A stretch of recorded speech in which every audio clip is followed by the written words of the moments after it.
नमस्ते, मैं मधु शर्मा। अक्सर अपने जीवन से जुड़े हुए किस्से और कहानियाँ आपसे साझा करती हूँ। लेकिन आज मैंने बहुत सालों बाद कुछ बच्चों को पार्क में गिल्ली डंडा खेलते हुए देखा। 30-40 साल हो गए होंगे शायद, या फिर यूँ कहूँ कि जब हम बचपन में स्वयं खेलते थे उसके बाद आज मैंने बच्चों को गिल्ली डंडा खेलते हुए देखा है। वरना पार्क में और बहुत सारे खेल ये बच्चे खेलते रहते हैं, पर गिल्ली डंडा मैंने पहली बार देखा है आज। तो मैंने इनसे पूछा कौतूहल में कि तुमने गिल्ली कहाँ से ली है। तो ये बोलते कि आंटी हमारे आसपास भी लोग नहीं जानते गिल्ली डंडा के बारे में, पर पास में ही एक बाजार है तो वहाँ से हमने 15 रुपए की खरीदी है।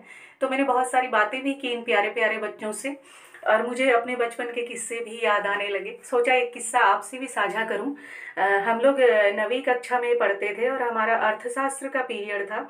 अर्थशास्त्र के सर पिटाई भी अच्छी खासी करते थे। खैर सर हमें पढ़ा रहे थे और पढ़ाने के बाद जब उन्होंने हमसे गृह कार्य मांगा पहले दिन का, तो सब बच्चों ने अपनी पुस्तिका, लिखित पुस्तिका जमा करवा दी, यानी कॉपी जमा करवा दी। लेकिन एक बच्चा था योगेश, उसने अपनी नोटबुक नहीं दी। तो सर ने उससे पूछा कि तुमने गृह कार्य किया नहीं? तो वो कहता नहीं सर, मैं कल आया नहीं था। तो सर ने बोला कि तुम आए नहीं थे तो तुमने कोई अवकाश प्रार्थना पत्र भेजा था क्या, यानी लीव एप्लीकेशन? तो उसने बोला हाँ जी सर। हमारी क्लास से छोटी क्लास में एक बच्चा पढ़ता था, उसने उसका नाम लिया कि मैंने उसके पास भेजा था। तो खैर उसका एप्लीकेशन जब चेक करवाया तो नहीं था। तो सर ने बोला कि उस बच्चे को बुलाओ। तो उस बच्चे को बुलाया, बेचारा डरते डरते आया और उससे पूछा कि सर ने कि भाई तुम्हें इसने प्रार्थना पत्र दिया था क्या? उसने बोला हाँ जी सर। तो तुमने जमा क्यों नहीं करवाया, पूछा सर ने। तो बेचारा बड़े डरते डरते भोलेपन से बोला कि सर वो ना, मैंने जब इसने दिया था तो घर की पैंट पहन रखी थी, मैंने उसकी जेब में रख दिया, और जब मैं दूसरे दिन सुबह स्कूल आया मैंने पैंट बदली और वो उसी पैंट में रह गया प्रार्थना पत्र।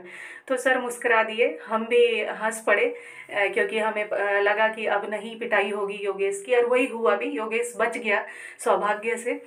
और ऐसे ही किस्से और कहानियाँ सुनने के लिए जुड़े रहें मेरे साथ मेरे channel morning walks and more पर।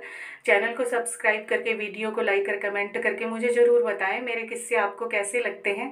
कल फिर इन्हीं बच्चों की दूसरी टीम के साथ बात करूंगी मैं, अपने और किस्से सुनाऊंगी, आपसे साझा करूंगी। तो बने रहें मेरे साथ, मेरे channel morning walks and more से जुड़े रहें।